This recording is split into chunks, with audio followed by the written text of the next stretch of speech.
Hi, poets. Liz Whiteacre here to talk about bridge poems. So you are in a moment of time where you've been writing a lot of poems and you're starting to think about how do I take all of these individual moments and start to put them together into a collection where there will be some sort of emotional roller coaster ride, a narrative, an exploration of themes that you'd like your readers to take away after they've read them in order. So when you're thinking about selecting poems that you'd like to share to literary magazines, open mic nights, right? Those different moments where the audience is only going to get one, two, three, maybe five poems in a group, and you start thinking about 16 to 24 poems, or even further on to 50 plus pages of poems, we want to make sure that we are articulating um, our vision to readers in a meaningful, guided way so that when they get done reading, they have enjoyed every poem that they've read, and also collectively, they're like, ah, right, this is the journey I went on, and this is what I'm taking forward with me. This is a moment in time to stop and take stock. Read through all of the poems that you either are very proud of, you appreciate, or you see promise in, and those poems that maybe frustrate you or embarrass you as well. So take a look at everything that you've written that you're interested in including in your collection. And we're going to talk about in this video different ways to think about what you have on offer. So taking stock, I'm going to be sharing a little bit about my journey with my recent collection, Hindsight 2040. So that way I can give you some really concrete examples and also some behind the scenes information about choices I made when I was working on this project, because it is a project that spans, over 20 years of time. So I've thought a lot about it.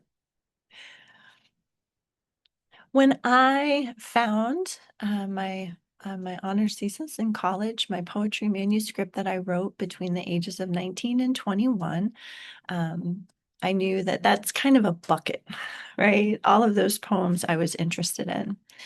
I started writing back to those poems, and there were some poems I just wasn't ready to write back to. I wasn't quite sure what I would say. So some got discarded at that moment. But in my personal exercise of reflection and thinking about my own resilience and my growth as a person, right? This started as a personal project. I started writing these poems. And so I had a bucket of poems that I wrote in my 40s in response to my poems in the 20s. And at that time, I was also embarking on an Instagram project where I was trying to take a picture a day of a moment in my life that I found compelling. And the rules were it couldn't focus on people directly. So different things in my day, so that I was paying more attention to my present and also trying to find imagery and moments that I found eye-catching, intriguing, made me think about something, gave me an emotional response. So I was dutifully once a day trying to take that and sharing it at first privately and then later publicly on Instagram. So I had these three buckets that I felt had something to do with each other. There was a synergy there. And I knew that starting a book collection, that this was the raw material that I had to work with.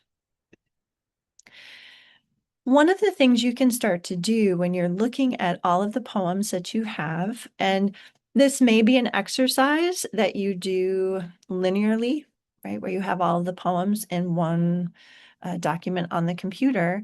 But it might also be something where you splurge to print out each poem and be able to have them independent of each other and be able to move them around. Instagram does that, where you can look at your profile and you see all of the tiles and you can kind of scroll. On the screen right now are just screen captures of some different moments on my time feed around the time that the book was coming together.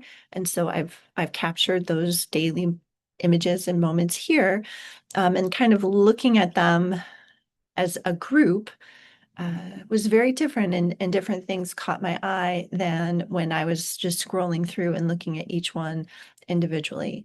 So taking time to look for patterns. Are there things that you're talking about in poems that follow a narrative flow, right? You're kind of maybe writing about a relationship at the beginning, the middle, the end of a particular crisis, or the entire relationship. Sometimes we see patterns that help tell stories. Sometimes we see patterns about location and place. Sometimes we see patterns about characters or the growth in the speaker. Sometimes we see patterns in the different elements of life the speaker is meditating on and exploring and reflecting on. Sometimes we see patterns in the way the form is working, the language, the imagery, the sound.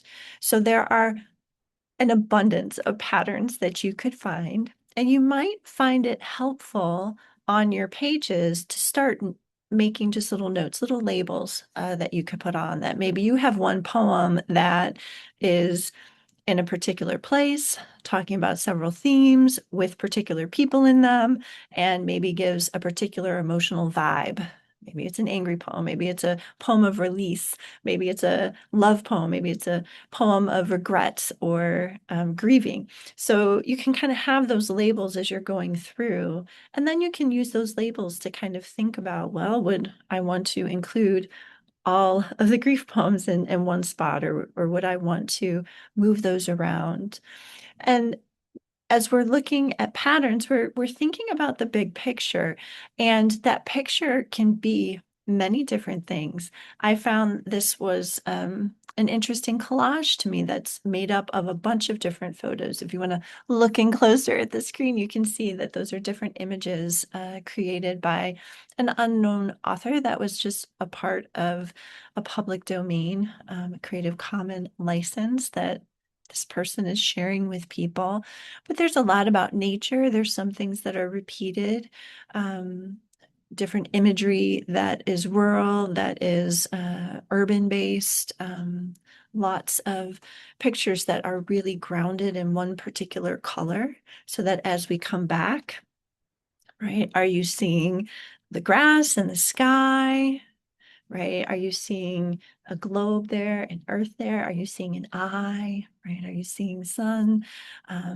Is this an eye? Is this some sort of natural landscape? Are you looking down, like when you're flying over in an airplane and looking at landscape? Is that what you're seeing?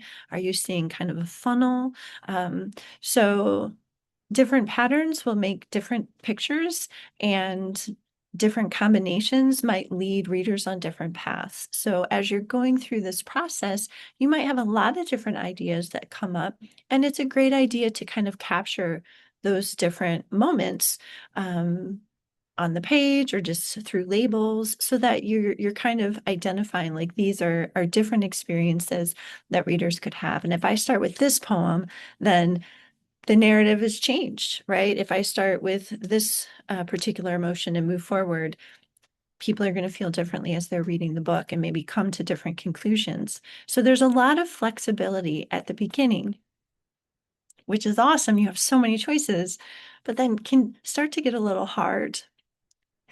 And so kind of thinking things through, and maybe getting a little feedback in those different moments.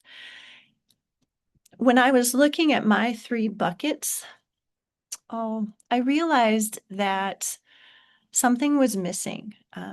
And you may find that this is on a big scale, right? Maybe you have some, oh, I don't know, poems about a mother, right? And maybe you have some poems about a sister and daughter, but you don't have any poems about yourself and thinking about those situations. Maybe you have a bunch of poems about living on campus or in a particular place that kind of refer back to who you were in the past, but you don't have any poems that kind of address what that past is or where that was. Maybe you have one or two powerful poems about a relationship that's not really resolved. So gaps can be considered in a number of different ways, but those would be moments when you're kind of like reading through and you're like, oh, that's not quite right. Those could be opportunities to create bridge poems. So a bridge poem is essentially writing a poem specifically for a larger project. And you're writing that poem to help get readers from point A to point C, right? That point B is missing. So these are not just kind of inspired, and these are not necessarily like coming from a prompt that's just out there lying in a book on your table, but you're really kind of thinking about, all right, if I want my collection to really center on this thing, right? Do readers have all of the information they need to be able to appreciate what's happening in the poems I've already written? So for me, I had all my at 20 poems, I had all my at 40 poems, I had the Instagram images, and I decided that a part of the project that was meaningful to me was having the opportunity to look back in time and talk myself through how I have had different experiences and how I've grown as a person and how my past experiences are kind of shaping who I am now and helping prepare me to move into the future. And so I was thinking about, hindsight and sight and foresight, seeing, nearsightedness, and it, might sound a little silly, but that gave me an opportunity to find a way to develop some new poems that I hoped could help be an extra thread to kind of weave together those other three buckets. And it gave me an opportunity to do some research and additional writing for the book project. This was the first draft. I got started with eyesight, right? Just generally. And I got to know who Herman Snellen is. I did some research and, started with a Wikipedia page and then found some articles and found some organizations that talked about all of his contributions. Essentially, in the late 1800s, he was working with patients who had a really hard time seeing and getting their chores done in daily life. It was affecting their occupations, it was affecting their relationships. And he felt that if diagnosis got better, then people would be able to find corrections and help them with their eyesight. And so he developed the tumbling E chart, which became our eye chart that you see there. I, worked with the concept of 20/20 vision and what that means. And so I thought that history was really interesting. This is a poem I've shared with the workshop group in the past, and people find the history interesting. But this is a poem I wrote for the project that I let go of because in the end, and I'll show you what my plan ended up becoming, I realized that this history was not as a part of the narrative as some of the other poems that I ended up writing. So Snellen is in there, and I really enjoy this poem, and I think it's a poem that I might, move forward with in the future. But it is important to warn you that sometimes in writing into those gaps, you end up producing material that you don't use in the end. And that's okay because you're creating new poems that serve their own purpose. So that was my entry in. When I started to think then about those gap poems, I shifted towards a poem more loosely based on Snellen's experiences. I've fictionalized it a little bit in my mind in thinking about what might have motivated him on a personal level to start thinking about sight and hindsight.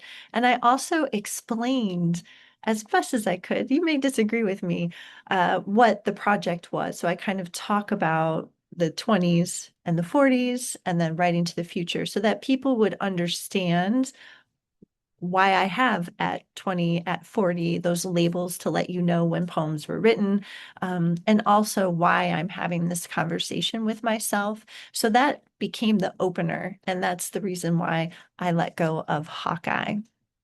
Then I have, you can see all of the ones that are orange, other poems that I wrote. I talk about my grandpa in some of these poems, and I ended up writing Trichromatic Theory of Seeing that talks about his color blindness and how that worked in our relationship and what it taught me. And then nearsightedness, I, kind of ground in my experiences with the eye doctor and the idea of being myopic and how that connects greater. Again, night vision, thinking about seeing clearly, to be determined, talks about blind spots. And then electrical impulses talks about something I learned in just a conversation with my eye doctor, and then followed up with later through research, how the brain is filling in a lot of our field of vision and what happens when you are in a totally dark cave and no light is coming in, what the brain is doing to create meaning and a sense of proprioception and space and place. And so I decided to end on that.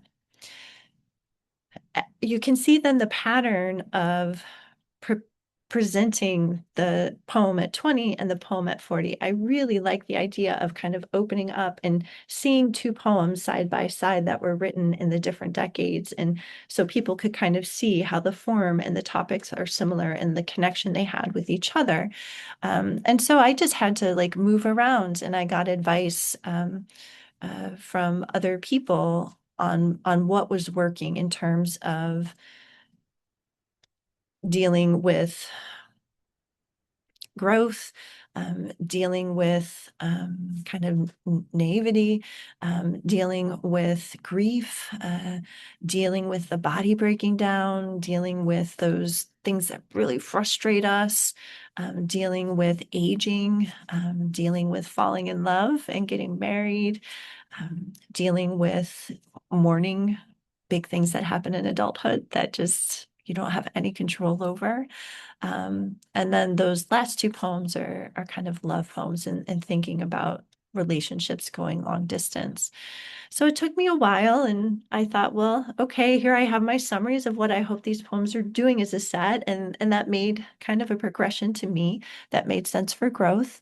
And then I started to take a look at images that I felt were connected to those emotions, or maybe there was like a mention of something in a poem, and then I happened to have taken a picture of Strawberry Harvest or something like that. I put in just little red dashes where poems were happening. There are two poems that appear before the table of contents, and then you'll notice that those are not as um, maybe mathematically placed as the other poems. And some of that happened because there are some pages where an image would allow me to have the two titles line up on the same page. So there was a little bit more about just the structure of the book to have that good feeling of seeing 20s, 40s, and then also negotiating when poems were a little bit longer. So those pictures were coming in at moments to help me with the physical structure of the book. So as the book was flipping, I was helping guide readers through that experience of seeing both the 20 self and the 40 self kind of laid out next to each other. Very, in a very vulnerable way. And then breaking it up with those images to remind us how so much different information comes to us from a lot of different ways. When you're thinking about this process, it's really helpful to make sure that you're reflecting on the choices you're making sure that you're stopping to think about what are those patterns, touching base with different emotional responses those poems are making with the readers. And there are different techniques you can do to help you figure that out beyond just talking to people and having them label the emotions, their feelings. And again, flip-flopping three poems can create very different connections and meanings. And so keeping that in mind as well, taking time once you kind of get things in an order you think could work well, reading them out loud can tell you a lot about the reader experiencing.